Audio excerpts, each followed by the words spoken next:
I technically I sometimes count watching Bioman when I was like still in the Philippines. Like I moved here when I was 6, so Yeah. like I was still in the Philippines and watching Bioman, not realizing it was dubbed by Filipino actors in English. So And so it was bizarre now that I think so about they it. have a layer very heavy. Very heavy. Like it was Tuglish. It was basically dubbed in Tuglish, which is kind of amazing.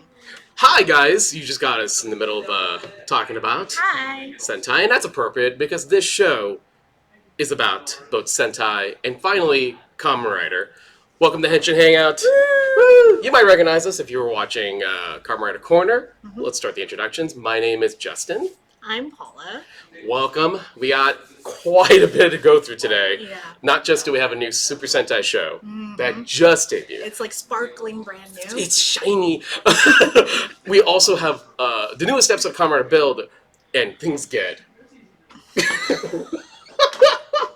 It's like, some people are saying things get real, and I'm like, no, things get real. Like, there's mental health issues and coping and a war, and how do you deal with that? And they all dealt with it in a very mature fashion, and I'm like sitting there going, yes, you teach your children about communication. Yes! Why is this really serious? Yes, though. Oh, we'll get to that. Let's just go ahead and say what up to the people in the chat. We have Ryan Earl Wizard Ryder Thomas. What's up, dude? Alan Calvio. Say. I love how like old and small we are. Like I know that. What is that? Anna Miles. And let me pull on my glasses. Ariel. Ariel the potato. Good name. You know, I don't want to assume your gender, but you, Ariel, you are more than a potato. You are so diverse and multi-use. I boiled them, excused. I don't know where I was going with that. It was just very. I just stew. really like your screen name. It's really good. Thanks for joining us. Thank you. While we go into some Toku news, because some wild stuff happened. Yeah. So if you don't know why I'm here, I also don't. I'm kidding. You do. I do. You're very well informed. I'm the founder of the Tokusatsu Network. We are one of hopefully your best resources for English-speaking news about Japanese sci-fi and entertainment. And one of the biggest news this week is we've been covering is that Go Busters will be the next adaptation for Power Rangers. It will be known as Power Rangers Beast Morphers, which if people knew what I knew a few months ago, because we were doing press work and we were talking to a lot of folks behind the scenes in Japan and stuff like that, we kind of were really anticipating Saban taking a new turn when it came to Power Rangers, and it was up in the air. It was like, was it going to be a Zoologer? Was it going to be like Key Ranger? Going to go like really close and blah blah blah. And we all of us landed like it's going to be Go Busters. Like you can't not have Go Busters. Like it's practically made for an American audience. Yeah. And everyone told us like, no, it's too violent. It's too this. The women and the show didn't do well. Yeah, and the show did not Japan, do. No, it actually kind of bombed. So that's why I was in the case of we're probably not going to get it. Yeah, that's why we're like, and the toy sales are like low and blah, blah, blah. And so this announcement for me in particular is like, ha! All y'all owe me a free latte. I knew it. So very exciting. It's super exciting. It's wild to me because like Go Busters represents two Power Ranger first. The first season that they skipped. Yes. And the first season they went right back to a certain degree. I know they've done that sort of before, but like I think never in this case where it's like we skipped this show. Then 7 years later, or we can bring it back. But you're right. Go Busters is an interesting show because it is in fact a real hardcore attempt from Toei, in my opinion, and Bandai Japan now. They took a lot of risks with that show. Yeah. Which didn't turn out well for them like halfway through. Right. Because the lead writer and the lead producers left halfway through. And there's still, even those for us who were, fortunate enough to interview some of those writers and producers for the Tokusatsu Network, even they couldn't give us a straight answer about why they left and what went down. And it was mostly from the get-go, it was like, okay, it was a mix of toy sales and trying something new, but it got too expensive and he couldn't, there was all these like different factors that just went. Right. So is the lead was the showrunner the same as Shinkenger's? Sho Aikawa was the head writer for, and he's done Blade. I think he also did Decade. Okay. And Decade is also another decisive Kamen Rider series for this kind of the same reason.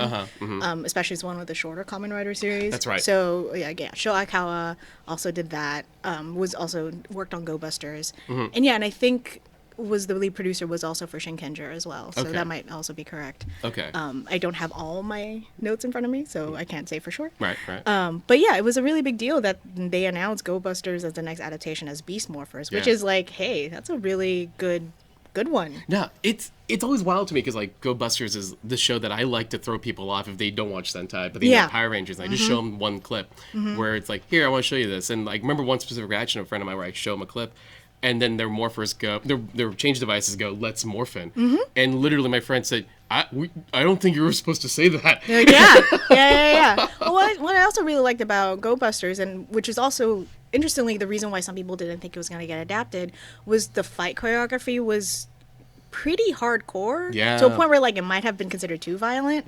But the choreographer and the action director for those stunts for Go Busters was Sakamoto. Yeah. And who's done who's worked on American Power Rangers as stunt coordinator director for there. So it's one of those things where like he was taking what he learned from working in the Power Ranger series, applying it also to Go Busters. So you have this super seamless, like he is the one man who walked in two worlds. So he has worked in both Tokusatsu and Power Rangers, and has a familiarity with both. Yeah.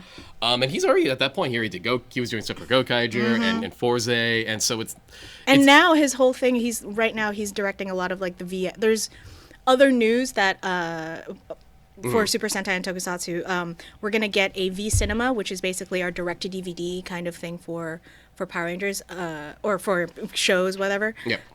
We'll get a V Cinema that's going to be called continuation of what's called Space Squad. And so Sakamoto, all the space-themed Super Sentai shows, so last was Deca Ranger, would pair up with the current other series, renewal series of Metal Heroes, which is a space sheriff kind of thing. So it was really fun seeing space-themed detective agencies, like government policing agencies, working like intergovernmental, like not even intergovernmental, it's intergovernmental, intergalactic governmental, like working together kind of thing. And now they just announced they're going to do a Q Ranger and Super and Space Sheriff V Cinema as well. So you're getting the space-themed everything all in one little like mini movie for about an hour and a half. And one of the things that we got to talk to Sakamoto about, we got to interview him for Tokunet, was that he's like, I'm taking inspiration from the way Americans do their shared universes. This is all the space themed, all Super Sentai technically share universes. They might do kind of like a multiverse kind of thing, but it's all really similar. So he's taking inspiration from like Avengers, having individual shows and then making them come together in like one cool movie. Right. And making it work. Yeah. And there's part of me that's like, yes, Japan does it better.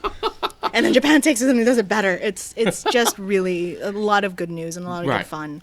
So I'm really looking forward to that. Those are some really exciting new things that's been happening this week, and I agree. And one of the I just want to mention real quick, the real reason why this is such a big deal, especially because there's such a good sharing when it comes to, Power Rangers and Super Sentai and Tokusatsu.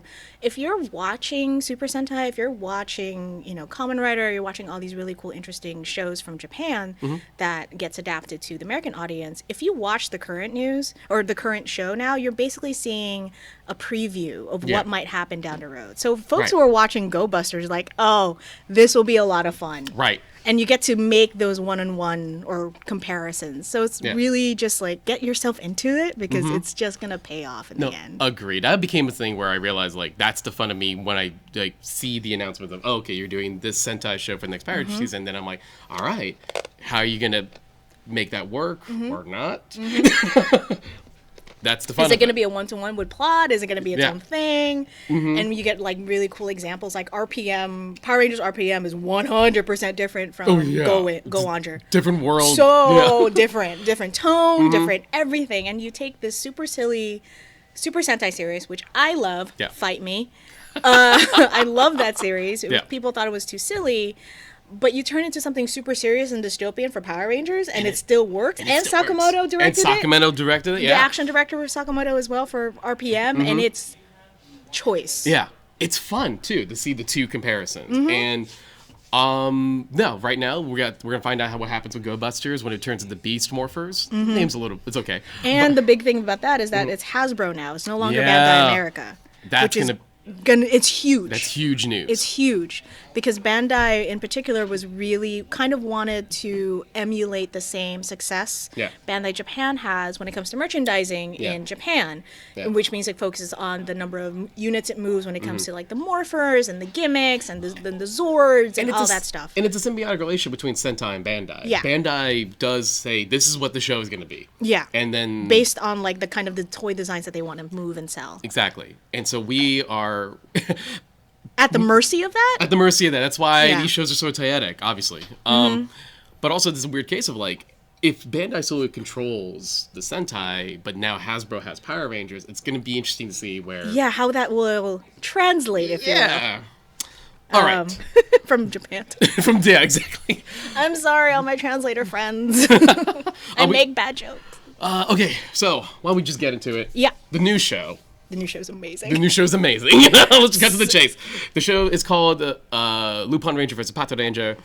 That's not even the full title. It's Thieves Sentai. Thieves Sentai, Lupinranger versus Police Sentai, Patranger. Wow.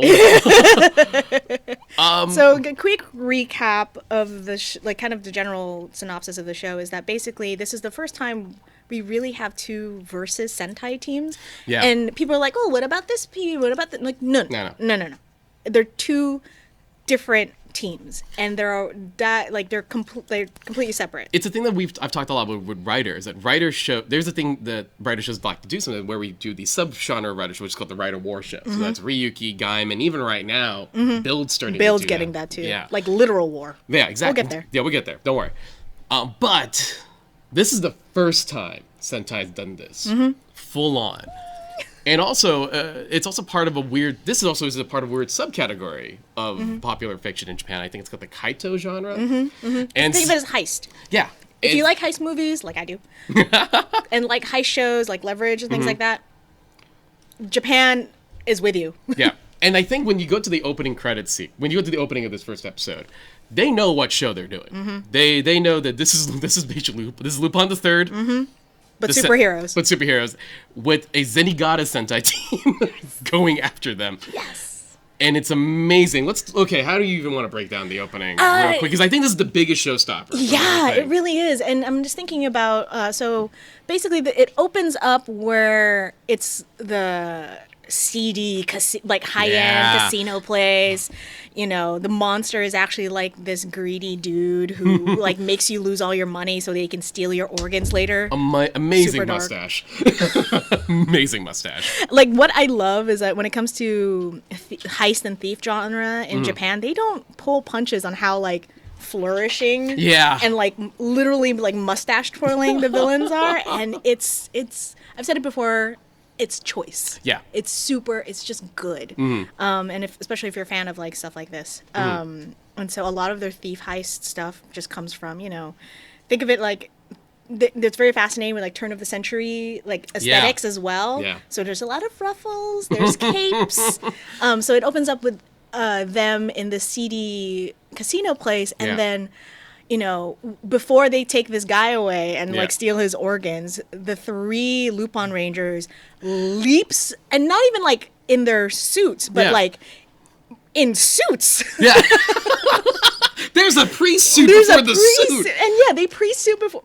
To put it simply, they're just three tuxedo masks who crash through a window. Oh, yes. And like look hella slick. Yeah. And oh man, they just here's the thing: the LuPatoranger just show off. Yeah. They know what they're doing. Yeah. And they parkour all over the casino and like slingshot was just slinging guns, and it's just like, and it's one of those like if you ever, when people use like slow mo in a very like cool way, it's like they're running in and slow, and you could see like every move, and then they're and it's not even like just moves that you're turning like guns here and there. There's like dynamic flips. There's like corkscrew flips into a roll. And just super fun, creative like choreography that echoes like kind of a little bit of Sakamoto stuff. I don't think he's doing this. No, show, I don't think. No, he's but not. It feels like it, and definitely low Jackie Chan-isms. Yeah. And then, after a major blow up, then they actually transform. And it's not even like they don't just transform. They do the thing where the bad guy shoots stuff at him, everything like is up and like dusty, and it's like, haha, I got you now. Yeah. And then the idea is like you're sitting there, you're still, I'm okay. Yeah. They're like more than okay. They're like excuse me. Yeah.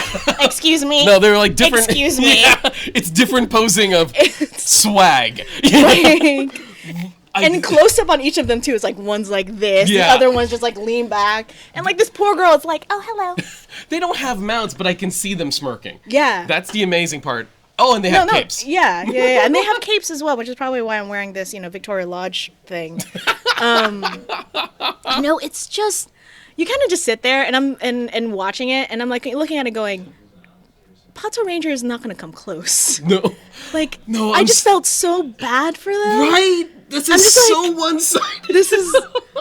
I felt so bad. And this is probably, kind of moving forward a little bit, this is probably why I'm hoping that Sentai I'm glad that we have, every Sentai series is about like 45 to 50 episodes long every year. Yeah. So that's a whole freaking year. Yeah. And so what I'm hoping is that because they have that long, Patranger is going to have their moment. Yeah, agreed. And it's not going to be at the front. No. And I think the only reason why they did so many flashy things, and they even do that in the fights later on in the episode, where there is so much dynamic, like, camera work. And there is a moment where all three of the Lupin Rangers was fighting the monster, and you see, like, a pan camera going around. And sometimes that can get really disorienting. I'm looking at you, Arrow. Sometimes that can be really disorienting. But you still see every move land. Yep. And you're just watching this beautiful fight dance. Yeah. Of gorgeous suits and a really good monster suit and really dynamic work. Amazing music. Oh my god, the music is so good. I love the music in the show so much. Like, it's jazzy, and like you hear people singing. There's even a bit of a Greek chorus sometimes. Yeah. It's one of those shows that I'm looking at and I'm just thinking aesthetics. Yeah. It's just pouring style just and good. And then the Patrangers show up, and they're not even in their costumes yet. They just show up, and obviously this is the dynamic that the show's gonna be back and forth. It's like the Lupin Rangers are like, see ya, and the Patrangers like, ah! And you're like, no! And like, no, the fact that they end on Red basically screaming in straight up Zenigata delivery, like, damn you, Lupin Rangers! Yeah. I'm like, oh, this is... think of it as like police officers like taking off their hat and go, no, I missed Robin Hood again. I should bring him to justice, but I think I like the guy. That's the dynamic you're going to get throughout this whole show. Yeah, exactly. Maybe not this show, but like the show. Yeah. Well, and I think that's the case. It's like they're definitely set up to be the cool ones, whereas the Patrangers are absolutely set up to be the underdogs. Yeah. That have to prove themselves. So here's the thing. Which I love, kind of. I don't know if you agree with me on this, but I feel that there's a lot of Go-Kaiju. In the Lupin Rangers. Yeah. I think they learned. Well, yeah, and I have a weird thought. It just hit me that, like, is this show essentially Go-Kaiju versus Deca? And I'm done. We're done with the show. So, yeah. Sorry, it kind of blew my mind for a second. I'm like, wow. Yeah. Two of the most popular Sentai shows, Deca Ranger and Go-Kaiju. Is this show essentially them saying... I'm seeing like a Toei executive in the bar just going, listen. Slam. Yeah. What if we... just blew my mind for a second.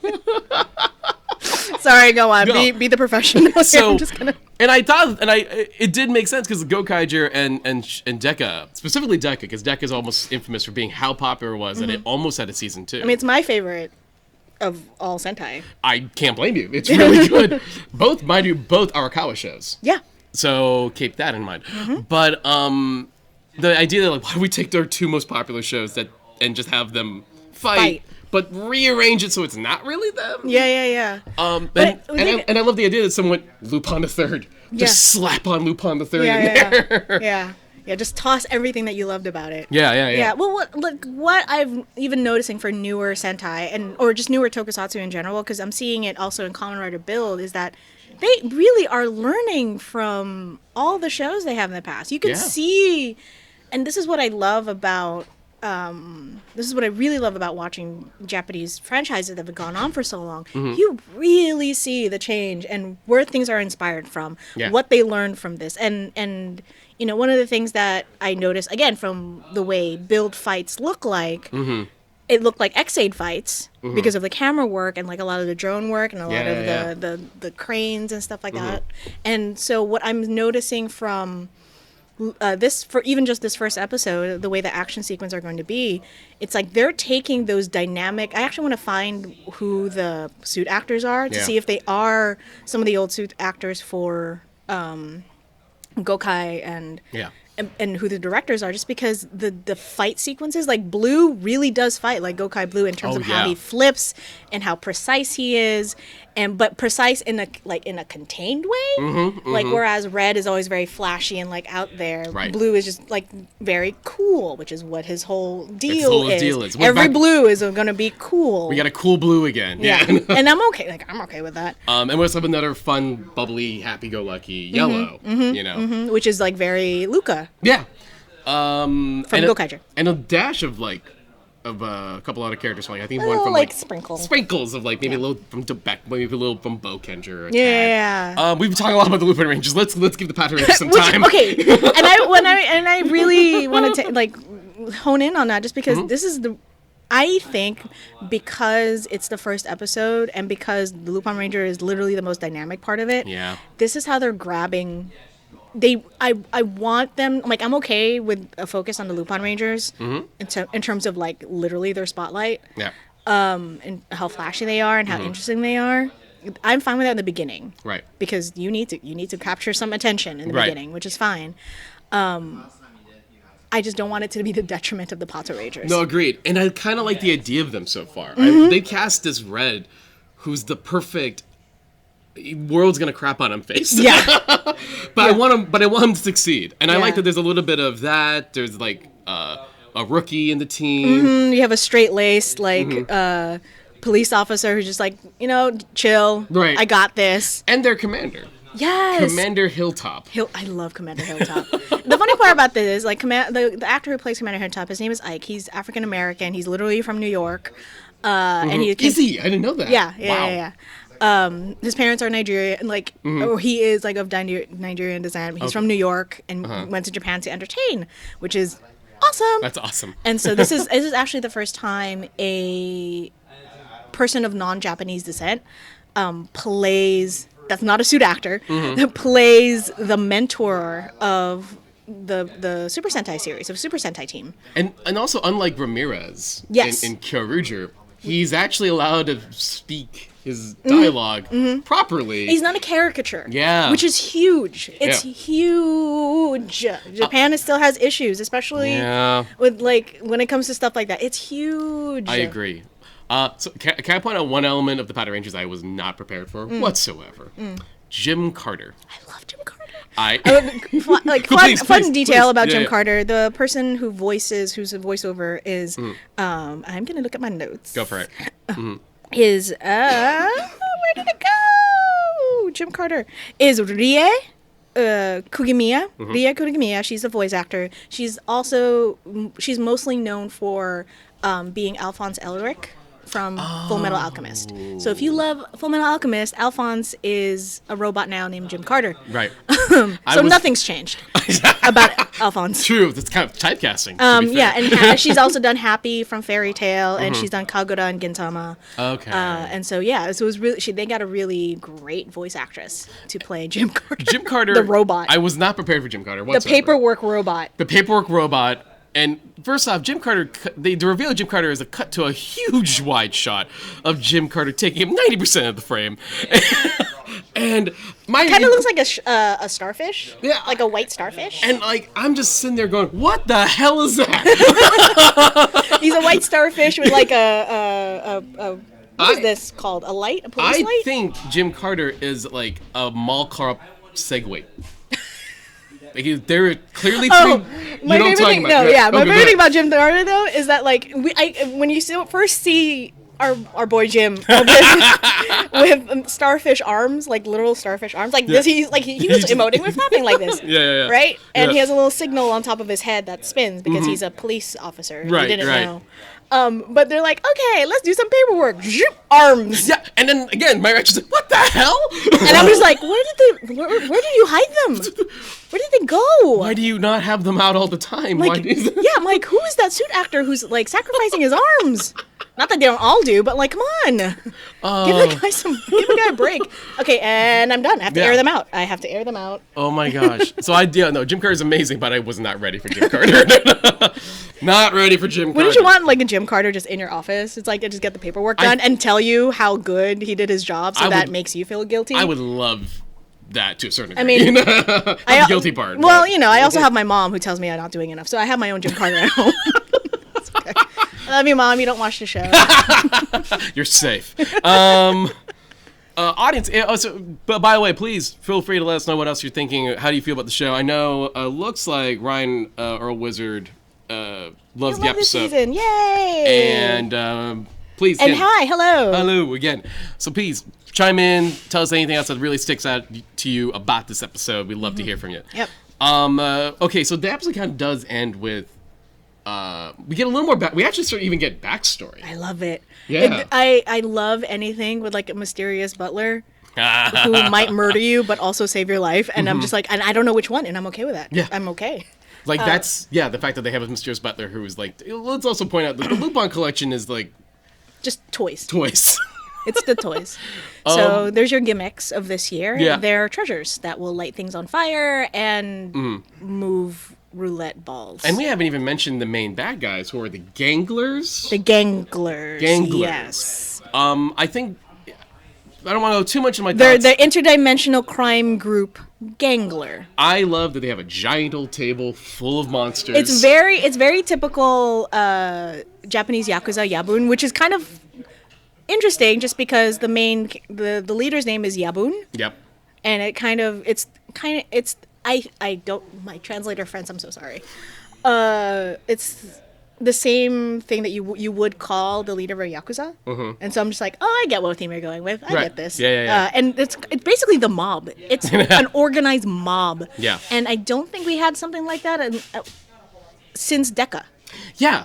And it's kind of cool. Mm-hmm. And in a weird way, the fact that you see all these monsters, it also means that they have at least this many ready to roll out for them to fight or fight against or arrest or whatever you have to do. And the whole thing with the Ganglers is that the Yabun, the leader, just goes, you know what? I'm getting old. I'm an oldie that will kill you. I need to look for my successor. So if you take over Earth, because they're an interdimensional crime group, if they take over Earth, they're immediately given the leadership position of the very illegal group, which I kind of love. You know what I like about it? It's just clean cut. Yeah. It's like, just take over the world. How That's about all that? You do that? It's like, subjugate humanity. I'll give you the job. It's so simple, and I don't sometimes I'm all cool, like with Kyoranger, it's like, we have to get all the emotions of the blah blah blah, like, that's cool. Here it's like, just take it over, and then you're the leader. Awesome. Cool. Makes things really simple. It kind of made me think of, oh my god. As soon as I know who's that guy in DS9 that owned the bar? Oh, and Ferengi. Ferengi. Cork? Yeah. Cork. It kind of like it. Thank you. We have our Star Trek guy. Our Star Trek guy. Yeah, like like the way Yabun kind of like announced his successor kind of reminded me of the way of the Ferengi like leadership. Absolutely. So like, hey, make all the most money, like get me my stuff, and I will make you like the next leader of this really shady ass group. I want to go back to the board real quick. D41IVT3. I'm hoping I'm saying that correctly. David? Hey, that makes way more sense. David? You don't read Leet? I don't actually. What? I don't. Sorry. Sorry. David, what up? The first episode gave me an air of Cowboy Bebop. Yes. Yeah. Absolutely. Girl, yes. Straight up. It's really, yeah. And again, Cowboy Bebop is also inspired by Lupin the Third. So, I mean... It's that heist genre. It's that, thieves with a heart of gold. Yeah. And what I like about Lupin Rangers is they're really dropping in the mystery behind it. Right. It's like these are mysterious artifacts that they're trying to get. So what did these three people promise each other to go, yeah, we want to do that. Yeah, exactly. And risk their lives to do that. And I want to go to the roll call. Oh, yeah. Yeah, the roll call is hot. That's it, and we're done. We're done. Well, here's one thing: the fact that like when you have the I'm assuming this is the gun talking or whoever, but when you have the gun or whatever saying, like, do you have the music going Lupin? Yeah. Ranger. And I'm like, oh, you did it. You just did Lupin. You just did Lupin. Yeah. And I don't mind. They're not hiding the fact that this is a Lupin the Third homage. The roll call is amazing. Yeah. It's in front of brick walls. Yeah, it's a literal brick wall with a spotlight, with a wanted poster. So there's going back to that Yurgo Kaiger thing, which I really can't unsee now. I can't unsee it, and I'm kind of mad that I can't unsee it. The Gokaijus were the pirates that everyone was talking about, exactly. and now they are the thieves that everyone was talking about. Yeah. And everyone's after them. Everyone's after them. They get into the really cool fight with the Monster of the Week, and then that's also when we get the reveal that the Patrangers finally show up with their change device. Which are Lupin treasures. Right. Which is fantastic. And I'm like, ooh! Mystery, yes. Yeah, the idea that the Lupin Ranger's like, whoa, wait, why do you have those? Yeah. And what I love the most when you get to see how the graphics of how they change from both sides, of like where the designs were coming from, which is what I love. What I love about Sentai transformations, like the designs for these things like are they're so good. Yeah. And like the top hat part, you actually see where the top hat will come in. That's why the helmets looks that way. They're not hiding. It's like, oh, it's top hat. Yeah. And they did that too with their bow tie, which is why there's a cross. There's like two X's on the top, and that's to be that good and artistic. It was just like one can dream of unachievable things. And so they did the same thing with the Patrangers, where it's their shield of their badges is their helmet design.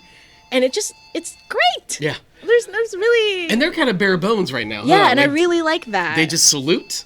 They're numbered Sentai, which is another, it's either color or numbered. Well, it kind of helps a little just because you have two reds. Yeah. You can't have... Lupin red and Pato red. And they're, like, speaking of conflict, they're going to be really, like, butting heads in that regard, too. Yeah.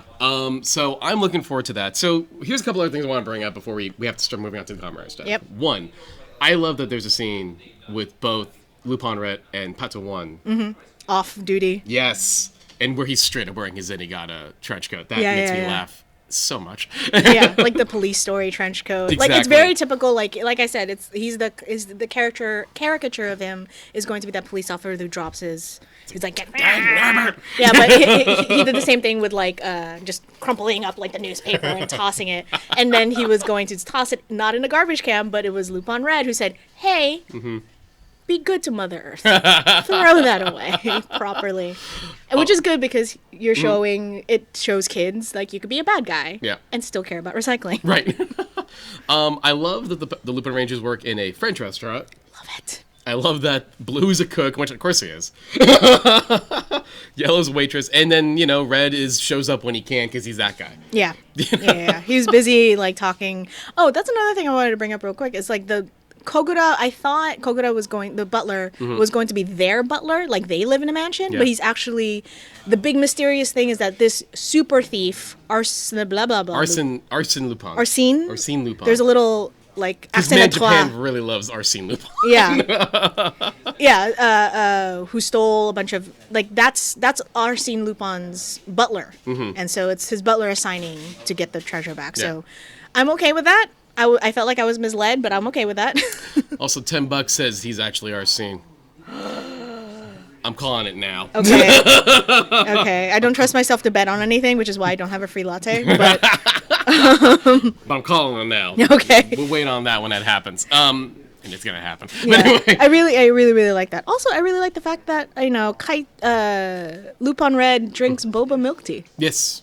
If you didn't watch, if nothing else, if all the stylized fight scenes and like the really cool aesthetics and the fun dynamics between the team and the really great, moving forward with casting an African American who I saw his name is Ike, but because it was a Japanese show, I was like, oh, Ike.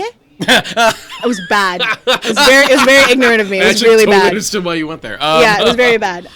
Just watch it for the fact that I finally see boba milk tea in a Japanese show. Like literally boba milk tea. Like I was having that last night. Like literal boba milk tea, and it was great. Like not even like a nice cream on top. Not even like it was generic. Plastic seal plastics. top. Yeah, boba milk tea from like AU 79 or some other Tapioca Express. Only things that Southern California people know. Before we move on, because we have to eventually talk about the Kamen Rider Build. Which is also just as amazing. Yes. I want to go back to the chat again. Yeah. And Danny Schaefer pointed out another Bokenger. I kind of see that. In the getting treasures? Yeah. Yes. But I would say that more also about Gokaiger as opposed to... Comparing Gokaiger to Lupin makes more sense than comparing Bokenger to Lupin. Because It's easier to make Bokenger to Gokaiger comparisons Agreed. than that. Do you see what I mean? I agree, especially because the new change here is that essentially now, because they're thieves, they have to stealing. They have to steal it, and they have like vaults and locks. They have Oh to open yeah, up. can we talk about like that gimmick real fast? Just because how cool is that? That Because change device also was like a decoder. yeah, it's like it's one of those. And I love buttons and switches. Yeah. Anything I could do tangible, which is kind of really why I love the build bottles because you can hear it move back and forth. Yeah. To stimulate like shaking liquid. Yeah, I love how tangible that is. So That's I super cool. kind of want. So Bandai did its job with me. That's how it works. That's how it works. All right. I think we have to take a break on Lupinranger versus Patranger till next time. So we're gonna get real serious. Yeah, time to get. We're gonna talk about Kamen Rider Build episode 22. Yes. Yeah. Episode 22. Episode 22. Holy crap. So I wasn't here the last time you guys were talking, Yeah, or the last episode two times I wasn't here talking. So what did you think of previous episodes as it's leading up to this one? I think right now, just to kind of make it short and sweet, they're definitely in this huge, like, serialized storyline of the war between Hokuto and Toto. And, Toto, yeah. And the fact of the matter is that I love that we're the trajectory of Sento's emotions of his guilt and Banjo's related and Banjo's emotions of his guilt And responsibilities. and responsibilities. Misora, too. And Misora. Everyone's feeling really bad right now. And even Greece. Yeah. And, like, everything is just nicely, like, building up to this moment. And the fact that it's mostly this giant fight is kind of cathartic to a certain degree. Yeah. And it's a one-on-one fight. And it's a one-on-one fight, and it doesn't feel cool. It feels really kind of brutal. Yeah. And the idea that Sento... Right now, I've been talking about this with some other folks where I feel like Sento being Katsuragi, I still feel like there's another shoe to be dropped about that. I feel that too. I Yeah. really do. Because the characterization of them both... Right now, whenever I see... In this episode, it happened as well because Sento was looking at the forbidden item, which is the new power-up. The hazard trigger. The hazard trigger, thank you. Yeah. And gets to see another video of Katsuragi in the thing. I still don't see it. I don't see that connect. And I don't see, other than the haircut, And I'm still waiting for the other shoe to drop when it comes to that reveal. But until then, I do love that part of his deal is that since he believes he's Katsuragi, like right now he's essentially allowing himself, like, this is all my fault. So I'm deciding that if this is the only way to stop this, then please stop me. Yeah. Before this gets any further. And this, okay, I think let's get to the chase. The big scene. The big scene is Sento and Misora at the cafe. That is some heavy stuff. Oh, it was just... If there was, like, Oscar-level thing for Tokusatsu, give it to these two actors. Oh my god. They are so... It was so sincere. And one of the things I really appreciated, because I wasn't here the last couple of weeks about... the other episodes. Kamen Rider, past episodes. So I rewatched to prepare for episode 22, and just how Sento is dealing with it, and just how physically pained and shaking, and not just he's just numb. He starts off numb, and just like staring off into middle distance in space. And there's part of me that's like, girl, I've been there. Girl, let me get you up. Let me get you a drink. Like, come on, we got this. It's okay. We're gonna start healing soon. It's okay. You know? And it's so natural, and the way that he went up and how shaky he was to pray over Ao's where Ao died, which is very traditional Japanese. Right. Just to go to a place where somebody died, pray for a little bit, and even to have that small vision of somebody, like their spirit might be there, especially if they're not, if they didn't pass very well or it was an accident. Right. A restlessness, there's a restless soul there. And just seeing him have that conversation with Grease, and just having just that direct, listen, this is not your fault. Yep. And it's just so tangible and realistic that it's like, I'm not blaming you for what you did. I'm only mad because this is someone I cared about. Right. Like, this is not your fault. We are in a war. Yeah. Like, I don't blame you. But you still have to pay for what you did. Yeah. It's all like this. I need to find justice for someone I cared about. Yeah. For losing someone I cared about. And so the only way to do that is if you were to get up and, fight. Take responsibility by fighting. And what's kind of cool about the big scene with Misora and Sento is Sento is deciding, all right, this is what I'm going to do. This will be the last fight, as far as I'm concerned. And I'm going to turn into Hazard Kamen Rider. Yeah. I forgot the name already. But using the Hazard trigger, and I know what happens when I use it, and I need you to stop me. And that means stop me. Like, literally kill me. Yeah. And my favorite thing about that, and when I actually was watching it going, this is just some juicy writing. Right? This is just juicy writing, and it was acted so sincerely and so well, was that when Sento, and it's true, it's like, I can't do that. I'm not going to kill you. And she's like emoting that. Yeah. And the way Misora has been like, just been really quiet about things. So when she blows up, it's a really big deal. Right. And so when she blows, it's like, no, I'm not going to do that. I'm not going to kill you. You're my friend. I can't do this to you. And when he goes, you helped me become who I am. You helped me with my technology. You have responsibility here too. Yeah, exactly. And her saying like, that's not fair, but she knows it's true. Yeah. I'm like, I'm popcorn, like, blanket, just like. And it's the thing, it's like, sincerity is absolutely the key thing about the scene, because it's big, it's still big Asian drama. Let's not lie. Oh yeah. It's still huge Asian drama, but also not as big as other. It's not over the top. And I've seen Asian drama where it can get over the top. I mean, we're Filipino. We've seen Asian drama. Definitely. You try watching a Filipino comedy.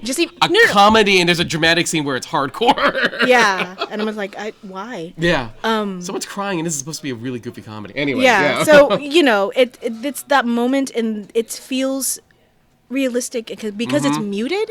Yeah. And they're not, like, literally yelling at each other. It's just like, this is important. What do you think about the other really cool scene of the reveal of Grease's backstory and the Three Crows' backstory? I love it so much. I do, because again, it's kind of going back to old Kamen Rider themes, where these are weapons that were made for war. These are weapons that, people need to claim responsibility for. That was born out of like a group of bad guys, but now being used for good and used for protection instead. Yeah. And so you're gonna the conflict literally comes from people who don't have bad intentions and don't even have bad plans. They really, all they want to do is just protect what they have and just to live my life, that kind of thing. But the reason why they're clashing is because there are folks who are above them that are moving pieces that affect them, and they just have to be able to deal. Yeah.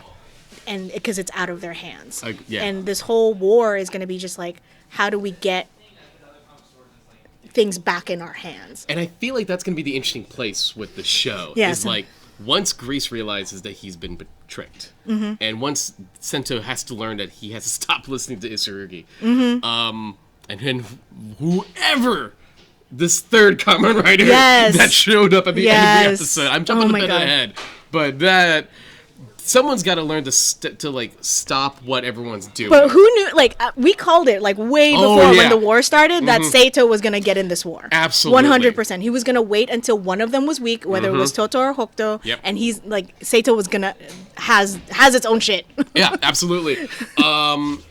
Let me just go ahead. The fight is, like I said, the fight's awesome, but it's so super brutal. Yeah. Hazard mode is gorgeous looking. Not for nothing. Hazard mode for Build is one of the most gorgeous suits I've ever seen. There's not an all-black suit that I have not loved. Joker is amazing.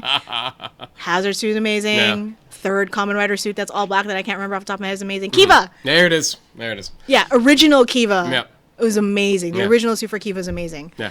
So I guess I'm completely just trapped by Otorugi forever. I don't like that show, but man, do I want every single thing from that show. It's kind of like X-Aid for me. And so that's where that half of the story is. I'm also loving the stuff with Banjo in this episode. Oh my God, Banjo, yes. Yeah. I think we were talking about this before the show was that this episode, 22 in particular, is finally, it's one of those things like, look what can happen when you actually talk to each other. Hey, how about that? When people are actually working together, so like Misora finally, says her like expresses how she feels. Yeah. Banjo finally accepts what he feels, and being able to help Sento out, so that Misora doesn't have to like make the ultimate decision that she knows she can't make. Yeah, he had to. Him explaining it, laying it out. It's like, this is why you have to. And she knows that she can't make it. Yeah, there's no way. But then the consequence of that is that Sento's going to die anyway, and die with really bad consequences. And so that's where Banjo comes in, and Banjo only comes in when Sawa-san comes in and goes, "Hey, get off your ass!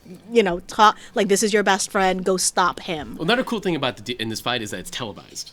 Yes. So it's actually it's treated, everyone is like paying attention to this 101 fight. It's treated like a sporting event, which is kind of sickening. FYI. Yeah. Well, this is like kind of the way we've sometimes joked. Like, well, sometimes as in my friends and I who are really depressed about stuff like this. No, it's when we're talking about, it's like, instead of having wars, let's just play video games as proxy fights without having to lose like majority of innocent people or like destabilizing countries. Yeah. You know what I mean? Yeah, sure. Yeah.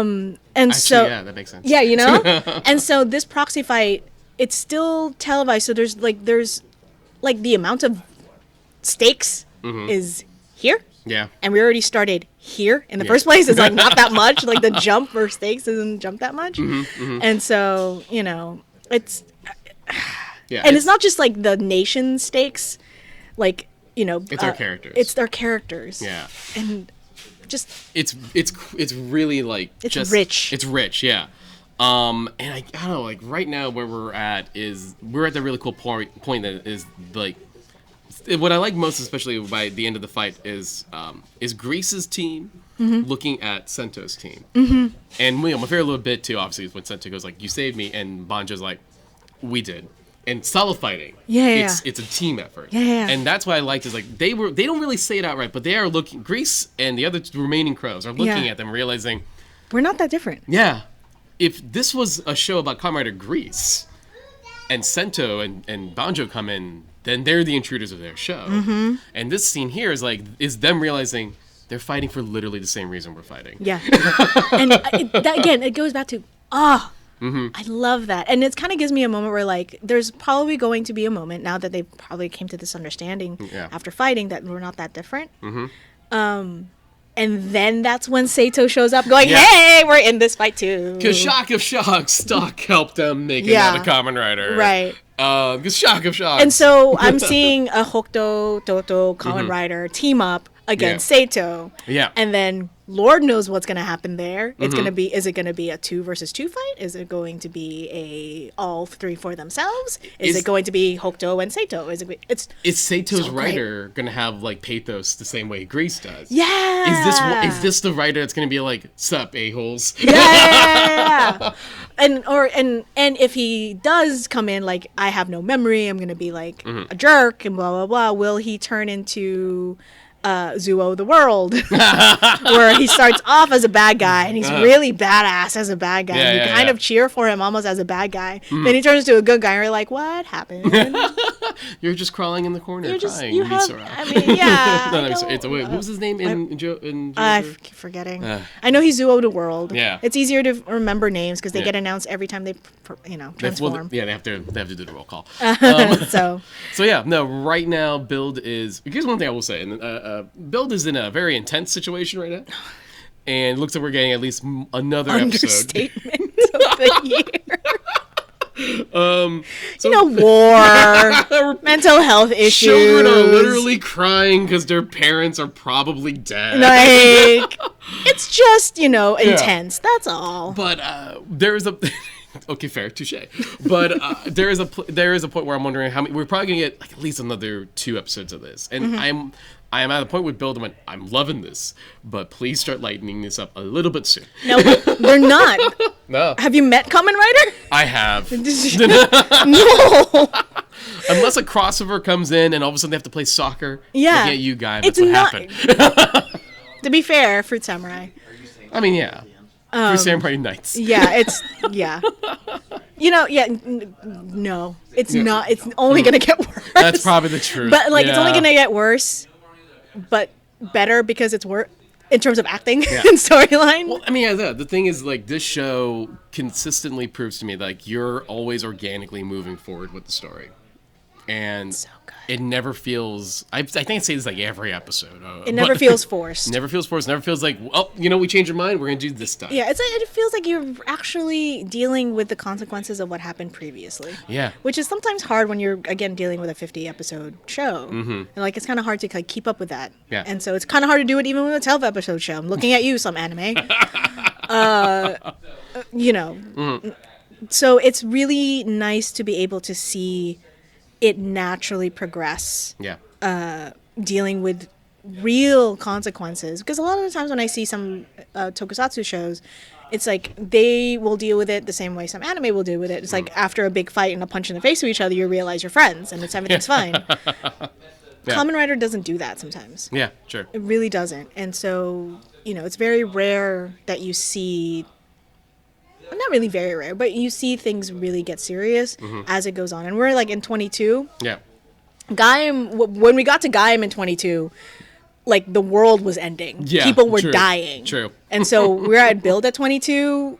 Someone's gonna turn into a god by the end of the show. Gaim, spoiler, but someone's gonna turn into a god. It's a giant Pandora's box that looks like a Kamen Rider. Yeah, basically. It's probably what's gonna be. I mean, it is. That's the show. Yeah, that's the show. That's the show. They're fighting over a Pandora's box, literally. Do you think there's any good left in stock? Itsurugi. Do you think there's any good at all? Do you think he's still kind of in this weird, I'm playing my game, but I'm not 100% like, because Gentoko is, by the way. Yeah. No, I think he was always that way. And I think he's basically what Sento has always been afraid of being, in that he is a scientist that's just curious and doesn't care what happens. He just wants to see results. That's true. And good results. And that's why he laughs when people are like, hey, you guys are just weapons. You're not human. Yeah. It's fine. There's that detachment there. My favorite thing about that is that, my favorite question about that is mostly, was he always like that? Or did the Pandora's box change him? And I feel like that's their out, if they want to make him a, like... redeemable character? Yeah. Well, I'm thinking for those Sailor Moon fans out there, all millions of you, and I know because the merch is still coming out, is that Sailor Saturn's dad, Dr. Tomoe, people are just like, oh, he was evil to begin with. He was like this to begin with. I'm like, he was a shitty dad. And I'm like, yes and no. Like all those, like things corrupted him to be that way. But was he always that way? We never know. And I don't think we'll ever find out with Stock. Yeah. And that's what I kind of like too about the other leaders is that was Hokuto's leader affected by that Pandora's box? Was Night Rogue affected by the Pandora's box? Was he always that hard? Like, which is why I really want to see that prequel really well, because even though it's after the Pandora's box, was there, like, if he plays that character differently, we might have some answers there. Right. So yeah. If you don't know about that, that's like the prequel miniseries that's going to be on YouTube? No. It's going to be on the Blu-ray? It's going to be on the Blu-ray. Okay. So the Blu-ray, the first season for Build is going to come out in Blu-ray pretty soon, actually. I think over the summer. And in that Blu-ray box set is a kind of, again, it's kind of V-Cinema, so straight to video, mini like 3-part episode. So if you know Kamen Rider Drive, they did the same thing with Chase. Yeah, that's right. Okay, so while we wrap things up a little bit, so let's talk both shows. Okay. Where do you feel, like, especially Lupin, since like it's fresh, it's just shiny new baby.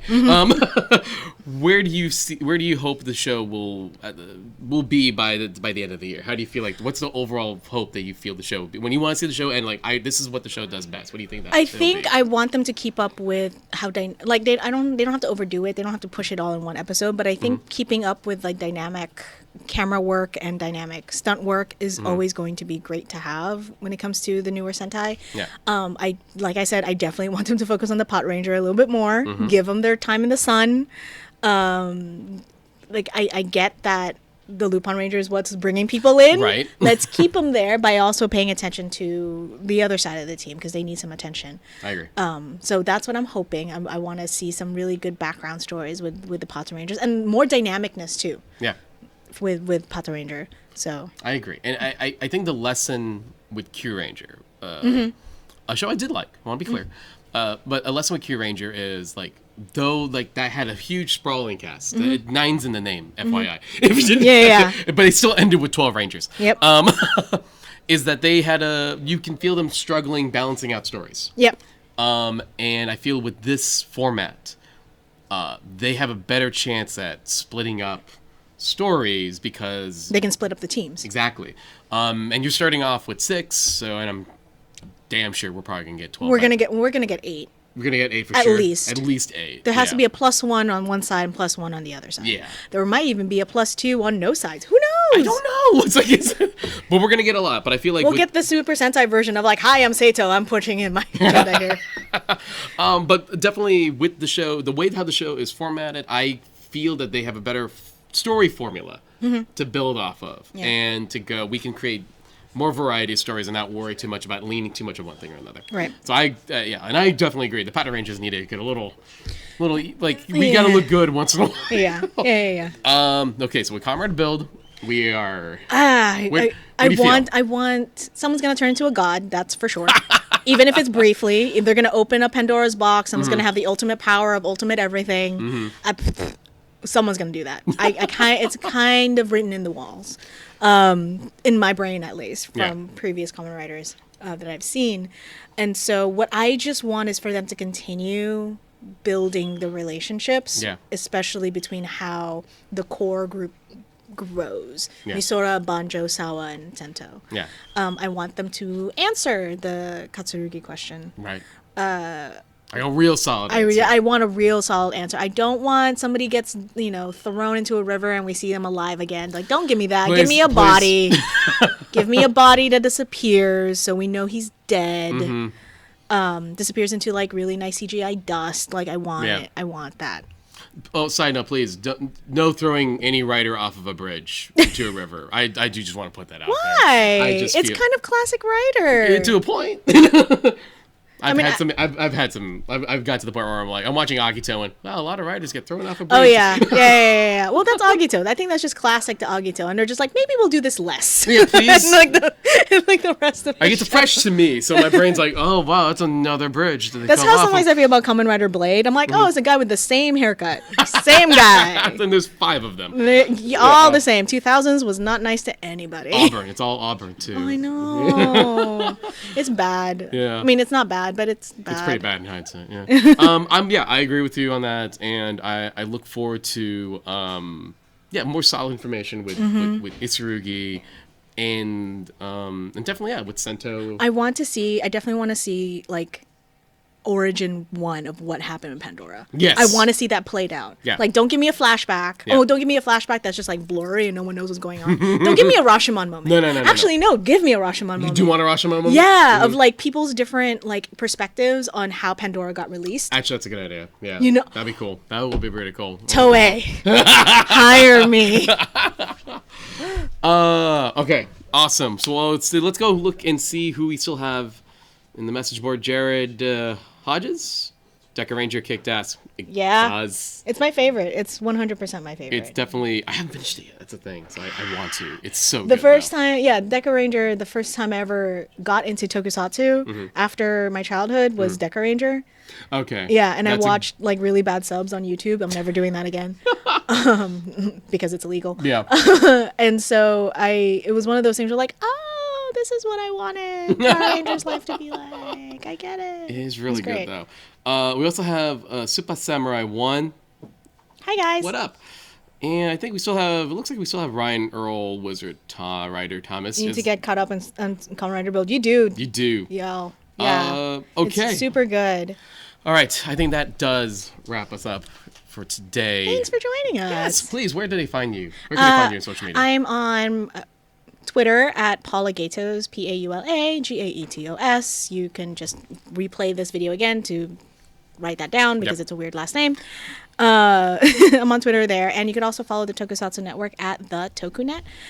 The TOKUNET, and we're also at tokusatsunetwork.com. And so we're covering all the current news that's happening with Tokusatsu. We're hopefully having a few interviews now, and right now we also just posted an interview with Kamen Rider Double. I saw that. Ren Kiriyama back last year at Japan World Heroes. We was really, really happy to be able to talk to him about that. So it's on our YouTube channel. So just search Tokusatsu Network on YouTube as well. Awesome. Okay, you can find me on Twitter at Justin Quizon, Instagram at Justin Kiwiz. I forgot my own dang social media for 2 seconds. It's good. It means you're a human. Yeah, thank goodness.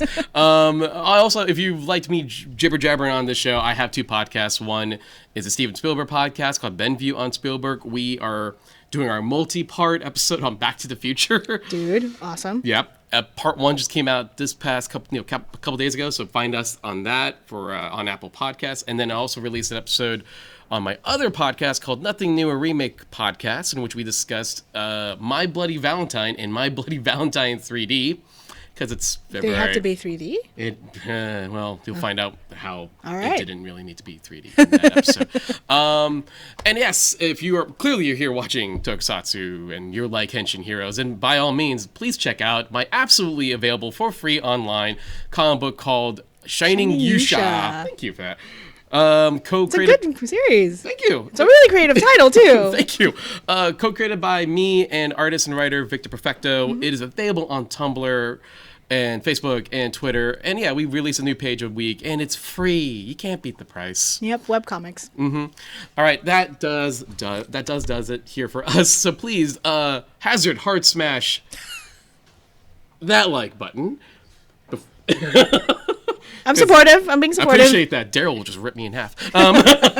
Again, hit that like and subscribe button